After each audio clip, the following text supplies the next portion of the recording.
What's going on, everybody? Welcome back to the channel. Thank you so much for watching and supporting. Got a great video for you guys today. We're going to go over some of the biggest mistakes, the 20 biggest mistakes actually that new drivers make. So make sure you stay around, check out this video. Before we jump in, we wanted to tell you guys about Solo. Solo is a phenomenal app. I actually think this is the best app or service that has ever been around for rideshare drivers. One of the best parts about Solo is that it gets you guaranteed pay. So obviously something that's been a big beef for a lot of people over the years, Solo is now bridging that gap. Now, how that kind of works is an interesting service on the app and platform, but essentially they base it off what you should be making each day. So you guys know how Uber has kind of those guarantees. Give X amount of rides and you should make this. If not, we'll cover the difference. Basically like that, but they're doing it every single day based off your area, based off the hours you're going to work, the times you're going to work, so on and so forth. So it's kind of a no-brainer. Like, why would you not do that? They say the average driver that uses Solo is making an extra $5,000 a year. When you think about it, there's a lot of competitive companies where people work very hard to get a raise just to make an extra $5,000 a year. That's a used car, pretty decent one too. On top of that, there's tax tracking and all types of different features on it. But really the best part is for signing up using our link below, you're just going to get 15 bucks. No gimmicks. It is free. So check that out. Link in the description below.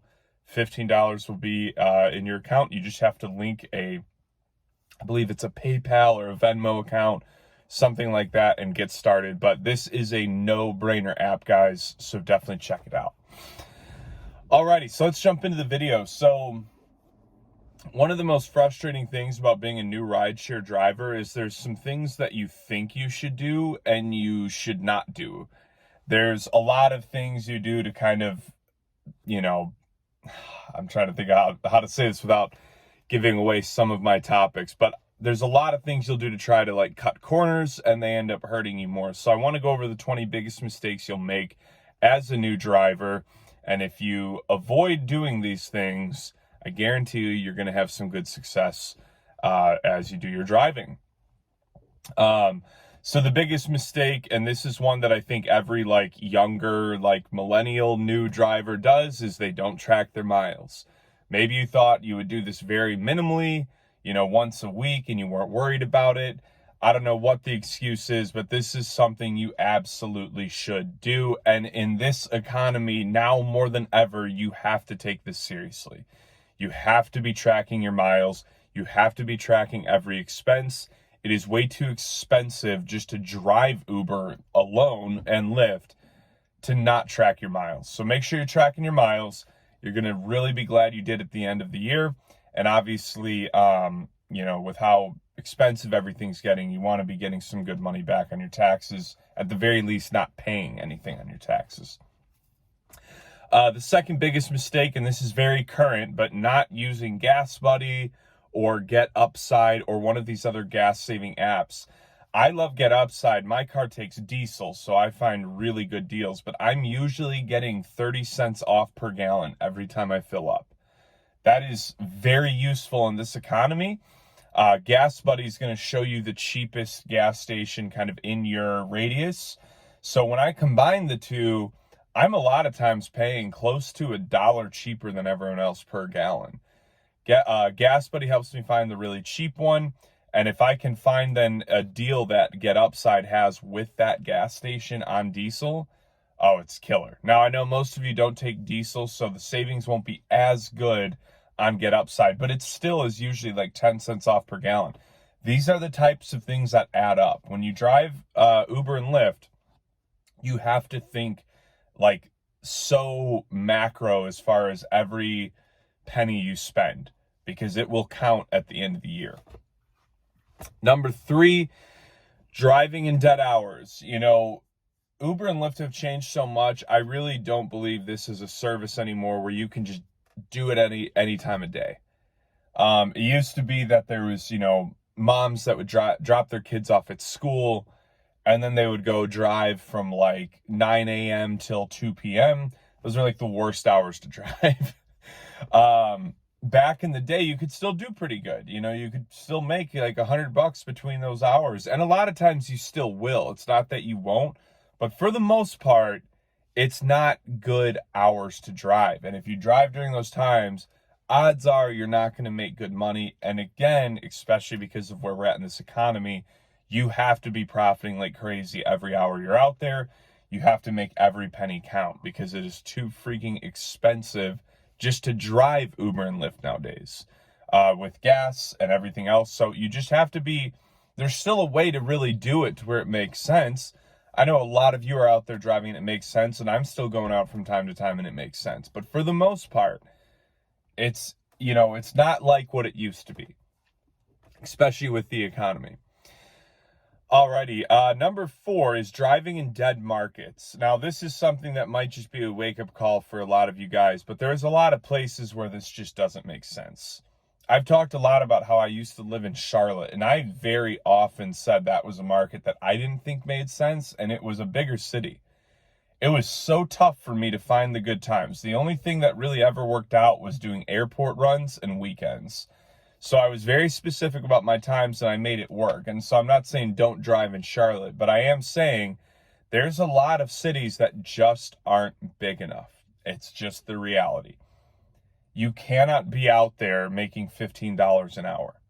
With the cost of everything else, it does not make sense. Like, you literally have to be making 20 plus an hour for this to make sense. And if you're not, either move to a better market or find a new gig. That would be my recommendation.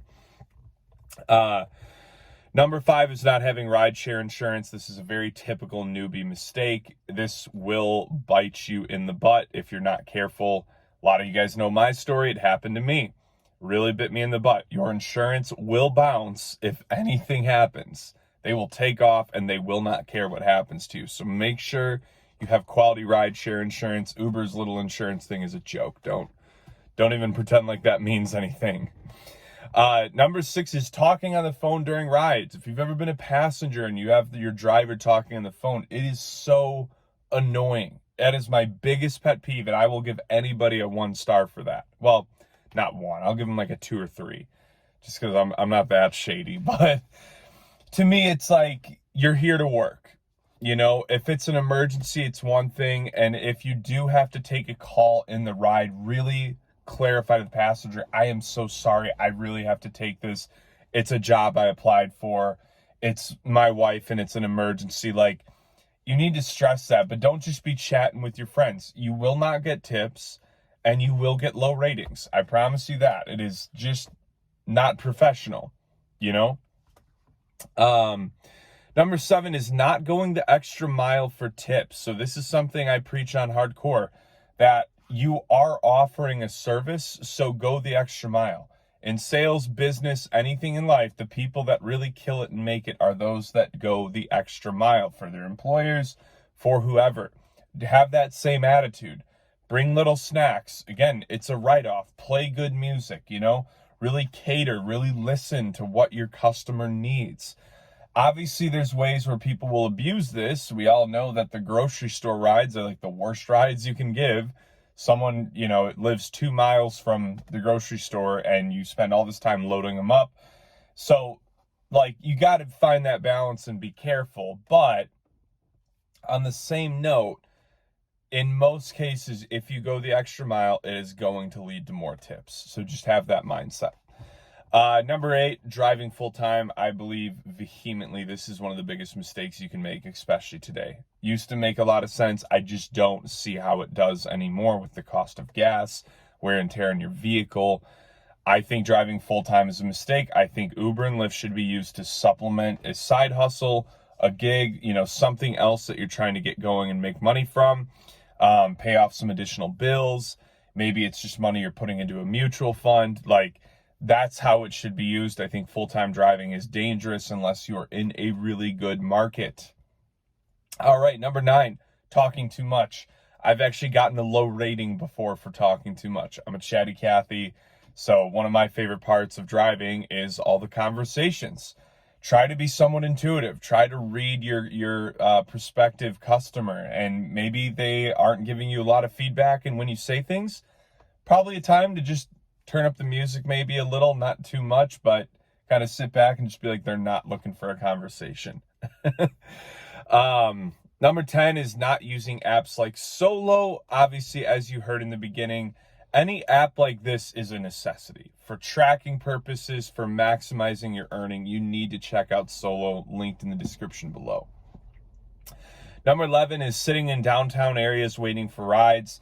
A lot of people, when they start, the first thing they do is they go to what they think is a really busy area and they just park somewhere and be like, oh, I should get pinged soon.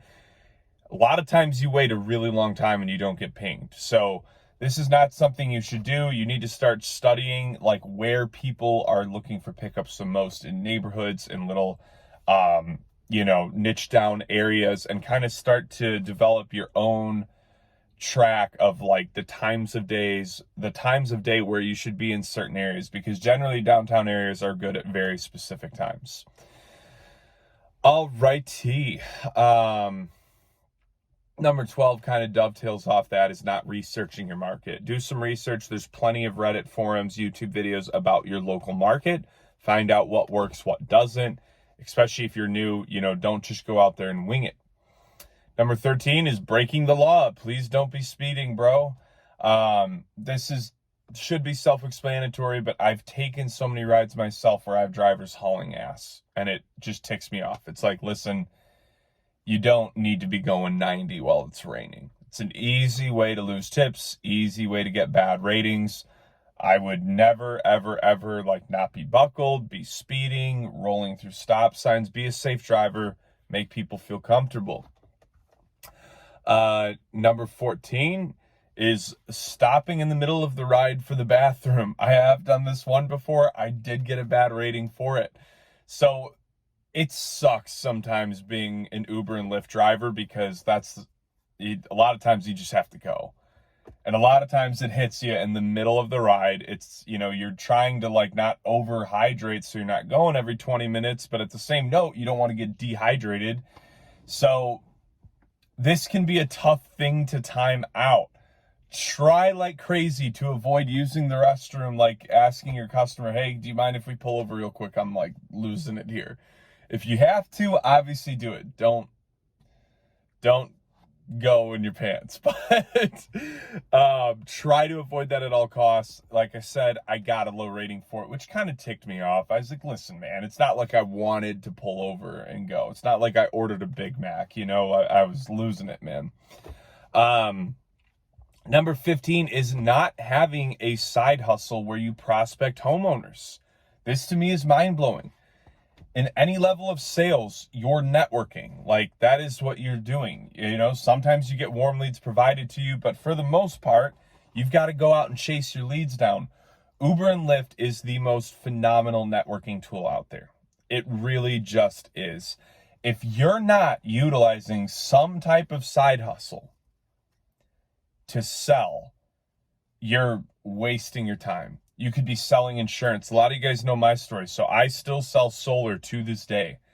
I sold my first couple of solar deals right here in my car. I mean, not literally they're signing loan docs, but I got the meeting. And that's all you got to do. It's very easy.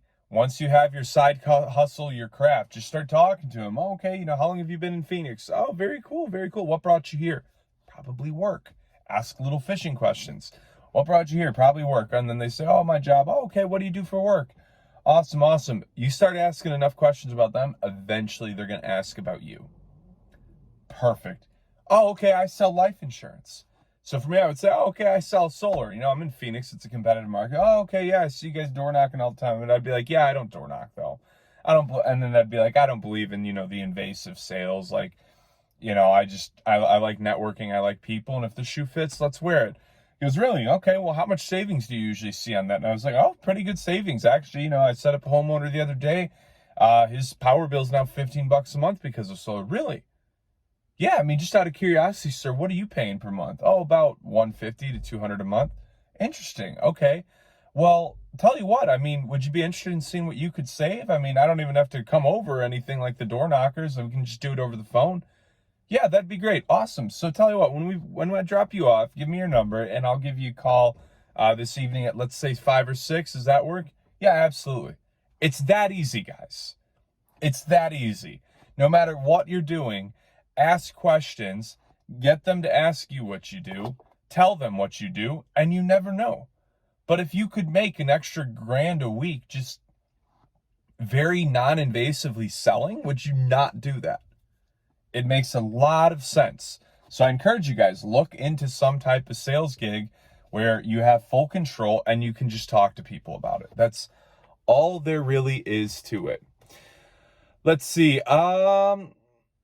Number 16 is surge chasing. If you're an experienced driver, you know this is generally a mistake. If you are like more than 5 to 10 minutes away from a surge, don't go after it. Any type of bonus thing like that, because obviously on Lyft, it's not, well, the whole thing's different now. You guys know that. But chasing these things is just usually a mistake, in my opinion. Moving right along, number 17, wrong place, wrong time. Turn off your app. A lot of people just like to always leave it on. You end up in a sketchy area, or, you know, an area where you know the rides are generally slow, or a lot of times it's people just doing those quick grocery store runs. Just turn your app off and drive to an area you know is better. I've so many times made the mistake of just parking somewhere where my intuition was telling me you're not going to get a ride, or you're going to get some shady rides, and I wouldn't leave, and that's the exact thing that would happen. Turn the app off, get to a better area if you need to. Number 18 is not utilizing Play Octopus. Play Octopus is phenomenal. Having that tablet in the back as a source of like video games practically that people can make money off of, and you make extra money, it's a no-brainer, especially because it doesn't cost money to sign up. There's a link in the description below. You guys need to check out Play Octopus if you don't have it already. This is like way too easy to have to not have. That's part of going the extra miles, having cool little things and gadgets and resources, right? Alrighty, number 19 is not being professional. I'm not saying you got to wear a suit, but I'm saying if you treat this professional, people will tip you more. If you act like a professional, if you're not wearing like grimy sweatpants, and if your car's nasty, like, this is all what it means to be a professional as a rideshare driver. You need to be thinking about every one of these things.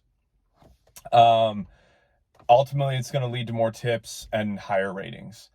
20, there's a story about this recently, but do not play creepy podcasts, creepy audiobooks. This is not what people like. There was a woman who recently just came out about this guy listening to this really weird podcast while she took a ride, and she was freaking sketched. She's telling her friends, hey, check on me. If you don't hear from me in 20 minutes, like, call the cops. Like, don't do stuff like that. Again, cater to the customer, not yourself. You will get better tips. It will pay off. Even if it gets you 1 extra tip a day, at the end of the year, that is valuable savings. So anyways, thank you guys so much for watching this. Please like, share, comment, subscribe. Make sure you check out Solo, linked in the description below. Get that free $15. And I will talk to you guys soon.